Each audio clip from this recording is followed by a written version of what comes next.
सुबह का वक्त था। रामपुर गांव में धूप अभी अभी उगी थी। गौरी उठो, बैठी क्या हो? जाओ कुएं से पानी लेकर आओ और सब्जी भी लेते आना बाजार से। दिन भर खाली बैठी रहती हो। हाँ दीदी, अभी जाती हूँ। वैसे आज बड़े बाबा की तबीयत कैसी है? कल रात मैंने उन्हें बहुत खांसते सुना था। रात भर उनके घर से आवाजें आती रही। मुझे बहुत चिंता हो रही है उनकी। पता नहीं, और मुझे क्या मतलब उनसे? वो हमारी कुछ नहीं लगती। अपनी जिंदगी के बारे में सोचो। दूसरों की चिंता में क्यों घुली रहती हो हमेशा? दीदी, वो इस गांव के बुजुर्ग हैं। सालों से इस गांव की रक्षा करते आए हैं।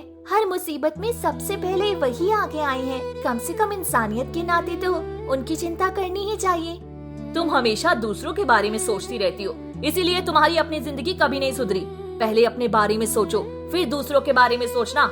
अब जाओ, पानी लेकर आओ जल्दी, देर हो रही है। गौरी उठ गई और कुएं की तरफ चली गई। रास्ते में उसने देखा कि गांव के बाहर बड़े बाबा की कुटिया के सामने भीड़ लगी हुई थी।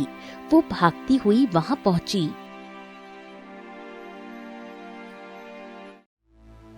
क्या हुआ? आप सब यहाँ क्यों इकट्ठे हो? बड़े बाबा ठीक तो है ना? कोई बताएगा मुझे? बेटी, बड़े बाबा की तबीयत रात भर से बहुत खराब है। रात भर बुखार में तड़पते रहे। आज सुबह से होश भी नहीं है उन्हें। हम सब बहुत घबरा गए हैं। हाँ बेटी, वैद्य जी ने भी देख लिया।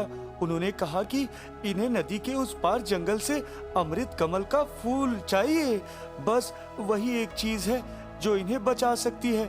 उसके बिना अब इसका बचना मुश्किल है। तो फिर कोई जा क्यों नहीं रहा उस फूल को लेने? देर क्यों हो रही है? बेटी, वो कोई साधारण नदी नहीं। उसे पार करना आसान नहीं होता। उस नदी के बारे में कहते हैं कि जिसका दिल साफ हो और इरादा नेक हो, नदी उसे खुद रास्ता देती है। लेकिन जिसके मन में लालच हो, जो अपने फायदे के लिए जाए, नदी उसे निकल जाती है। इसलिए कोई जाने की हिम्मत नहीं कर पा रहा। और उस जंगल में जंगल की देवी रहती है। वो बहुत शक्तिशाली है। जो सच्चे मन से जाता है ना, देवी उसकी मदद करती है। लेकिन जो गलत नियत से जाए, देवी उसे ऐसा सबक सिखाती है कि वो जिंदगी भर नहीं भूलता। मैं जाऊंगी। बड़े बाबा के लिए वो फूल मैं लेकर आऊंगी। नहीं बेटी, तुम अकेली नहीं जा सकती। वो रास्ता बहुत खतरनाक है।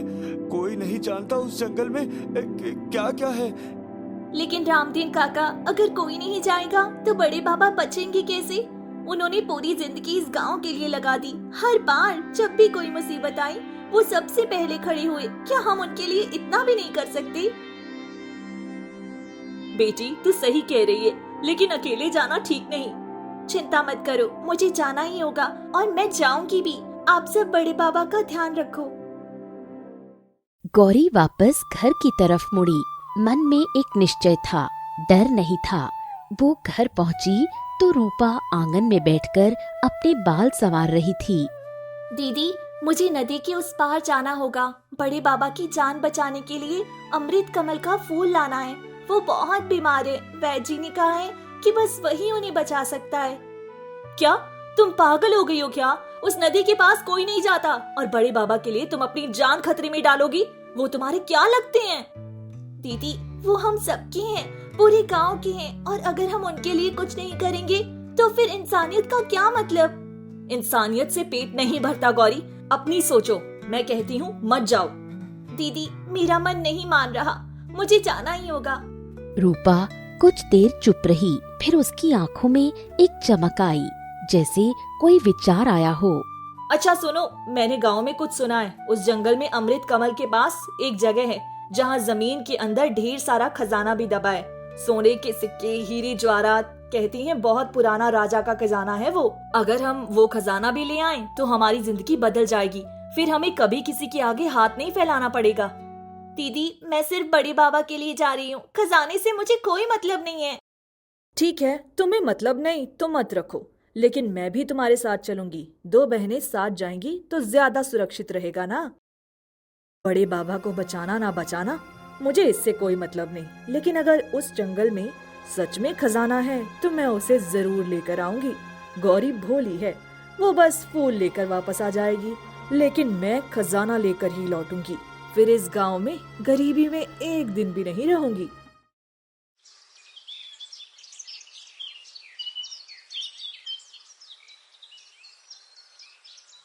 दोनों बहनें तैयार हुईं और गांव से निकल पड़ी।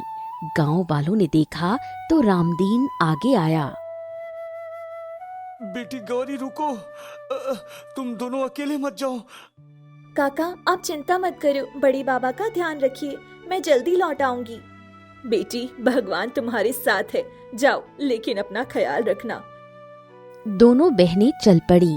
रास्ता लंबा था और जंगल घना होता जा रहा था।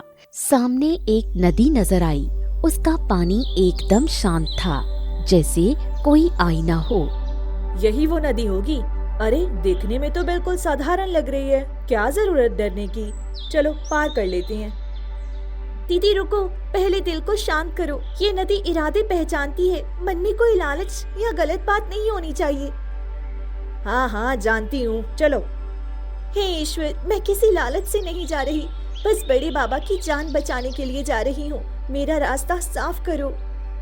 जैसे ही गौरी ने पैर नदी में रखा, पानी में एक हल्की रोशनी फैल गई। नदी का बहाव खुद ब खुद धीमा हो गया और जैसे एक रास्ता बन गया। अरे वाह, ये नदी तो सच में जादुई है, लेकिन मेरे लिए भी ये रास्ता देगी। मुझे बस ऊपर से दिखावा करना है। रूपा ने भी पैर रखा। पहले तो पानी शांत रहा। अरे ये क्या हो रहा है, पानी क्यों बढ़ रहा है? दीदी क्या तुम्हारे मन में कोई गलत बात है? नदी भांप रही है। नहीं नहीं, कुछ नहीं है, चलो आगे। रूपा ने मन को जबरदस्ती साफ करने की कोशिश की। लहरें थोड़ी शांत हुईं। धीरे धीरे दोनों बहनें नदी पार कर गईं। वाह, ये जंगल तो बहुत सुंदर है, लेकिन खजाना कहाँ होगा? उधर जाकर देखती हूँ। दीदी रुको, पहले अमृत कमल ढूंढना है, बड़े बाबा का समय कम है।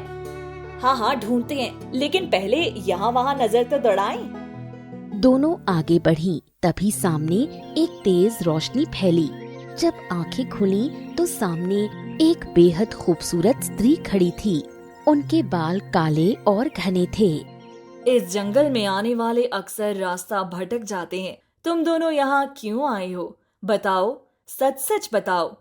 देवी माँ, हम अपने गांव के बड़े बाबा के लिए अमृत कमल का फूल लेने आए हैं। वो बहुत बीमार हैं। सिर्फ इसीलिए आई हो और कोई कारण नहीं है? जी जी देवी माँ, बस इसीलिए। मैं सब जानती हूँ, इस जंगल में जो भी आता है उसका मन मुझसे छुपा नहीं रहता। तुम्हारे मन में लालच है, तुम खजाने के लिए आई हो। नहीं देवी माँ, मैं। झूठ मत बोलो, ये जंगल झूठ सहन नहीं करता। तुम्हारे लालच की वजह से नदी ने भी लहरें उठाई थी। अब तुम्हें इसका परिणाम भुगतना होगा। देवी ने अपना हाथ उठाया। एक तेज रोशनी निकली और रूपा चारों तरफ से धुंध से घिर गई। ये क्या हो रहा है? मुझे कुछ नजर नहीं आ रहा। देवी माँ, मुझे माफ कर दो। लेकिन देवी ने रूपा की तरफ से नजर हटा ली और गौरी की तरफ मुड़ी। और तुम बताओ, तुम यहाँ क्यों आई हो?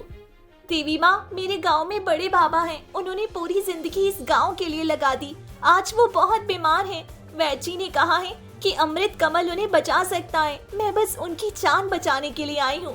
कोई खजाना नहीं चाहिए, कोई और इच्छा भी नहीं है। तुम्हारा इरादा साफ है, तुम्हारे दिल में सच्चाई है, लेकिन मैं तुम्हें एक बात बताना चाहती हूँ। बड़े बाबा कोई साधारण इंसान नहीं है। क्या मतलब देवी माँ? बड़े बाबा इस जंगल के रक्षक हैं। सालों पहले उन्होंने इस जंगल की रक्षा की थी। जब एक दुष्ट तांत्रिक इस जंगल को नष्ट करने आया था, बड़े बाबा ने उसे रोका था। इसीलिए ये जंगल आज भी हरा भरा है। लेकिन उस तांत्रिक ने बड़े बाबा को जाते जाते एक श्राप दे दिया था कि एक दिन जहर उनके खून में मिल जाएगा, और आज वही वक्त आ गया है। तो किसने उन्हें जहर दिया देवी माँ? ये जानना जरूरी है। तुम्हारे गांव का जमींदार कालिया, वो इस जंगल की जमीन हड़पना चाहते हैं। बड़े बाबा जानते थे कि उनसे गांव की जमीन धोखे से कागजों में अपने नाम करवा ली जाएगी। वो सच्चाई उजागर करने वाले थे। इसीलिए कालिया ने उनके पानी में जहर मिलवा दिया। हे भगवान, इतनी बड़ी साजिश, ये तो मुझे पता ही नहीं था। अमृत कमल से बड़े बाबा ठीक हो जाएंगे, लेकिन अगर उस जमींदार को सबक नहीं मिला तो फिर से वह कोशिश करेगा। देवी माँ, मुझे बताइए, मुझे क्या करना होगा? पहले अमृत कमल लो और हाँ, साथ में ये भी ले जाओ। देवी ने एक छोटी सी शीशी गौरी के हाथ में दी। शीशी में सुनहरा पानी था। ये सच्चाई का जल है, जिस पर छिड़का जाए उसके सारे झूठ और छल सबके सामने उगड़ जाते हैं। जमींदार पर ये छिड़क देना, सब सच्चाई सामने आ जाएगी। धन्यवाद देवी माँ, लेकिन मेरी दीदी। गौरी ने धुंध में खड़ी रूपा की तरफ देखा। रूपा अभी भी धुंध में भटक रही थी। कोई बचाओ, मुझे कुछ नहीं दिखाई दे रहा, मैं गलत थी, मुझे माफ कर दो। ये तुम्हारी बहन है, इसे माफ करना या नहीं करना ये तुम्हारा फैसला है। देवी माँ, वो मेरी दीदी है, उनसे गलती हुई, लेकिन उन्हें सजा देना मेरे बस की बात नहीं है, माफ कर दीजिए उन्हें। देवी मुस्कुराई। उन्होंने हाथ उठाया और धुंध धीरे धीरे छंटने लगी। रूपा की आंखों में आंसू आ गए। गौरी, तुमने मुझे बचाया। दीदी, आप मेरी बड़ी बहन हो, मैं आपको भटकते हुए कैसे छोड़ सकती थी? तुम्हारी बहन ने तुम्हें बचाया है, लेकिन याद रखो, लालच का रास्ता हमेशा अंधेरे में ले जाता है। इस जंगल में जो खजाना है वो उसी का है जो बिना लालच के यहाँ आता है। तुम आज जाओ, लेकिन अपनी बहन से सीखो। देवी माँ, मुझे माफ कर दीजिए, मैंने बहुत गलत सोचा था। माफी सच्ची हो तो काफी होती है। अब जाओ, ये फूल बड़े बाबा के माथे पर रखो और उन्हें इसका रस पिलाओ, वो ठीक हो जाएंगे और वो सच्चाई का जल सही वक्त पर काम आएगा। जाओ, देर मत करो। दोनों बहनें नदी की तरफ लौटीं। इस बार नदी ने दोनों को आसानी से रास्ता दिया। रूपा भी इस बार बिना किसी लालच के चली।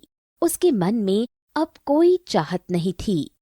गौरी, मुझे माफ कर दो, मैं वाकई बहुत गलत थी। जब वो धुंध मुझे निगल रही थी तब मुझे समझ आया कि लालच ने मुझे क्या बना दिया था। दीदी, आप मेरी बड़ी बहन हो, मैं आपसे नाराज नहीं हूँ, लेकिन अब हमें जल्दी करनी होगी, बड़े बाबा का वक्त कम है। दोनों भागती हुई गांव की तरफ आईं। गांव पहुंचते ही गौरी ने देखा कि कुटिया के बाहर और भी ज्यादा लोग इकट्ठे हो गए थे। अरे गौरी बेटी आ गई, बहुत अच्छा हुआ, जल्दी करो, बड़े बाबा की सांसें बहुत धीमी हो गई है। गौरी बेटी जल्दी करो, समय बहुत कम है। गौरी ने फूल निकाला। उसका रस निकालकर वैद्य जी की मदद से बड़े बाबा को पिलाया। फिर फूल उनके माथे पर रखा। कुछ ही पलों में एक हल्की रोशनी बड़े बाबा के चेहरे पर आई। कौन है? बाबा, मैं गौरी हूँ, आप ठीक हैं, अब घबराइए मत। बेटी, तुम उस जंगल में गई थी? हाँ बाबा, और देवी माँ ने भी आपके बारे में बताया, सब ठीक हो जाएगा। बेटी, कालिया उस जमींदार से सावधान रहना, उसने मेरे पानी में जहर मिलवाया था। वो इस गांव की जमीन हड़पना चाहता है। उसके पास वो कागजात है जो उसने धोखे से। बड़े बाबा की आवाज कमजोर हो गई। बाबा, आप आराम करो, ये सब मुझे पता है, देवी माँ ने बताया था और मेरे पास इसका इलाज भी है। बाहर उसी वक्त शोर उठा। गौरी कुटिया से बाहर निकली तो देखा कि जमींदार कालिया अपने 5-6 आदमियों के साथ आ रहा था। अरे सुनो, ये जो कुटिया है और उसके आसपास की पूरी जमीन, ये सब मेरी है। कागजात मेरे पास है। सब बड़े बाबा को यहाँ से हटाना होगा। आज के बाद यहाँ कोई हक नहीं है तुम्हारा। ये तुम क्या बक रहे हो कालिया? ये जमीन पूरे गांव की है। बड़े बाबा यहाँ 50 साल से रह रहे हैं। 50 साल से रह रहे हैं तो क्या हुआ? कागजात तो मेरे नाम है। जो जमीन मेरी है वो मेरी है। और देखो, बड़े बाबा खुद बीमार पड़े हैं। भगवान की मर्जी है यही। हाँ, ये तुम्हारी करतूत है कालिया, तुमने उनके पानी में जहर मिलवाया था।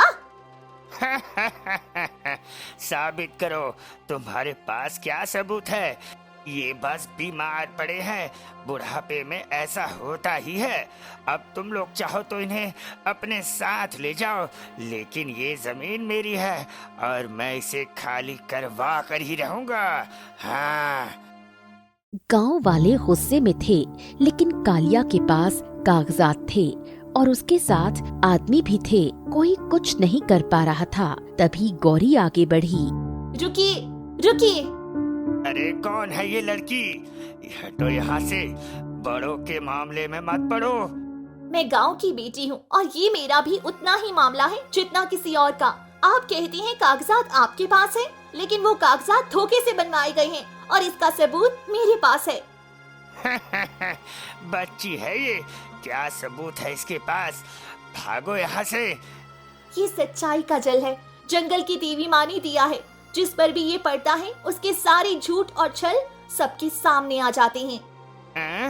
जंगल की देवी? बच्ची परियों की कहानियाँ सुनाती है। ये बकवास बंद करो और हटो मेरे रास्ते से। गौरी ने शीशी खोली और सच्चाई का जल जमींदार की तरफ छिड़क दिया। फिर कालिया के चारों तरफ एक अजीब रोशनी फैलने लगी। मैंने वो कागजात नकली बनवाए थे, पटवारी को पैसे दिए थे और बड़े बाबा के नौकर को 500 रुपए देकर उनके पानी में जहर मिलवाया था। मैं उन्हें रास्ते से हटाना चाहता था क्योंकि वो सच जानते थे, वो सच बाहर आने वाला था। कालिया खुद हैरान था कि ये सब उसके मुंह से क्यों निकल रहा है। वो मुंह बंद करना चाहता था, लेकिन सच्चाई का जल उसे रोकने नहीं दे रहा था। ये सबने सुना? इसने खुद कबूल किया। हाँ, ये खुद बोल रहा है। नकली कागजात, जहर, सब इसी की करतूत है। गांव के लोग गुस्से में आ गए। कालिया के आदमी भाग खड़े हुए। अरे रुको रुको रुको, मैं ये नहीं कह रहा था, ये तो कोई जादू था। तुम्हारे मुंह से तुम्हारा सच निकला है कालिया। अब कोई बहाना नहीं चलेगा। गांव के मुखिया को बुलाओ, इसे पकड़ो, पकड़ो इसे। गांव वालों ने कालिया को घेर लिया। वो भागना चाहता था, लेकिन भाग नहीं सका। कुछ ही देर में गांव के मुखिया आ गए। कालिया, तुमने जो किया उसकी सजा मिलेगी। नकली कागजात जब्त होंगे और इस गांव की जमीन पर तुम्हारा कोई हक नहीं। बड़े बाबा की जमीन उन्हीं की ही रहेगी। कालिया को गांव वालों ने नजरबंद कर दिया। उसके नकली कागजात जल्द ही नष्ट हो गए।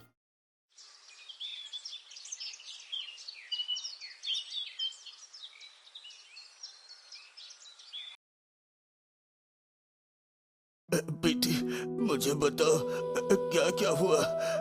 बाबा, आप आराम करो, सब ठीक हो गया है। कालिया का सच सबके सामने आ गया है। आपकी जमीन आपकी ही रहेगी। बेटी, मैं इतने सालों से इस गांव की रक्षा करता रहा, लेकिन आज तुमने मेरी जान बचाई और मेरे साथ अन्याय भी करवाया। मैं तुम्हारा ये एहसान कभी नहीं भूलूंगा। बाबा, आप हम सबके हो। आप ठीक रहो, बस यही काफी है मेरे लिए। रूपा कोने में खड़ी ये सब देख रही थी। उसकी आंखों में आंसू थे। गौरी, मैं तुमसे माफी मांगना चाहती हूँ। आज मैंने जाना कि लालच इंसान को क्या बना देता है। मैं खुद धुंध में खो गई थी, तुमने मुझे बचाया। तुम वाकई बहुत अच्छी हो। दीदी, आप मेरी बड़ी बहन हो, माफी मत मांगो, बस आगे से ऐसा मत सोचना। नहीं गौरी, मुझे कहना ही होगा। आज मुझे समझ आया कि तुम जैसे जीती हो वैसे जीना चाहिए। दूसरों के लिए सोचना, यही असली जिंदगी है। मैं वादा करती हूँ कि अब मैं भी बदलूंगी। बड़े बाबा ने दोनों बहनों को देखा। उनके चेहरे पर एक गहरी मुस्कान आई। बेटी रूपा, देर से आई समझ, लेकिन आई तो सही। ये काफी है। जो बदलने की चाहत रखता है वो जरूर बदलता है। रात को जब सब शांत हो गया, गौरी कुटिया के बाहर बैठकर तारे देख रही थी। तभी हवा में एक हल्की खुशबू आई। वही खुशबू जो जंगल में थी, गौरी ने महसूस किया जैसे देवी माँ पास हों। बेटी, तुमने आज जो किया वो याद रखना। इरादा साफ हो तो रास्ता खुद मिलता है, और सच का साथ देने वाला कभी अकेला नहीं होता। गौरी मुस्कुराई, उसने हाथ जोड़े। धन्यवाद देवी माँ। अगली सुबह जब बड़े बाबा पूरी तरह ठीक हो गए और अपनी कुटिया के बाहर धूप में बैठे थे, तब गांव के सभी लोग उनसे मिलने आए। आओ बेटी, पास बैठो। बेटी, मैंने जिंदगी में बहुत कुछ देखा है, लेकिन तुम जैसी बेटी देखकर लगता है कि इस दुनिया में अभी भी अच्छाई बची है। तुमने ना सिर्फ मेरी जान बचाई, बल्कि इस पूरे गांव को बचाया। बाबा, मैंने कुछ खास नहीं किया, बस जो सही था वो किया। यही तो सबसे मुश्किल काम है बेटी, जो सही हो वो करना, जब सब डरे हुए हो। रूपा भी वहां आ गई। उसके हाथ में एक थाल था जिसमें खाना था। बाबा, मैंने आपके लिए खाना बनाया है और माफी मांगना चाहती हूँ। कल मैंने जो सोचा था वो गलत था। आपके लिए आना तो दूर, मैं तो आने से रोक रही थी गौरी को। बेटी, जो गलती करता है और उसे मानता है वो बड़ा होता है। तुम भी बड़ी हो गई हो आज। गौरी बेटी, आज पूरे गांव की तरफ से तुम्हारा बहुत बहुत शुक्रिया। हाँ बेटी, तुमने हमें दिखाया कि एक सच्चे इरादे में कितनी ताकत होती है। काका, चाची, ये सब हम सबका काम था। अगर आप सब बड़े बाबा से इतना प्यार ना करती, अगर आप सबकी भावना ना होती, तो मुझे भी हिम्मत नहीं आती। उस दिन के बाद गांव में बहुत कुछ बदल गया। जमींदार कालिया की सारी करतूतें सामने आ गईं। गांव की जमीन वापस गांव को मिली। बड़े बाबा पूरी तरह ठीक हो गए और फिर से गांव की रक्षा में जुट गए। रूपा भी बदल गई। एक शाम गौरी और रूपा दोनों नदी किनारे बैठी थीं। नदी शांत थी, पानी में तारे झलक रहे थे। गौरी, मैंने तुमसे बहुत कुछ सीखा, काश पहले समझ जाती। दीदी, देर से सीखना बुरा नहीं होता, जो सीख लिया वो कभी नहीं भूलता। तुम्हें डर नहीं लगा था उस नदी को पार करते वक्त? डर तो लगा था दीदी, लेकिन मन में एक बात थी, बड़े बाबा को बचाना है। जब नीयत साफ हो तो डर खुद पीछे हट जाता है। हवा में फिर वही खुशबू आई। दोनों बहनें मुस्कुरा दी। देवी माँ है आसपास। हाँ दीदी, वो हमेशा रहती हैं जब भी कोई सच्चे दिल से कुछ करता है। दोनों बहनें हाथों में हाथ डाले वापस घर की तरफ चल दी। रामपुर गांव में उस रात चांद बहुत खूबसूरत था, जैसे खुद भी खुश हो।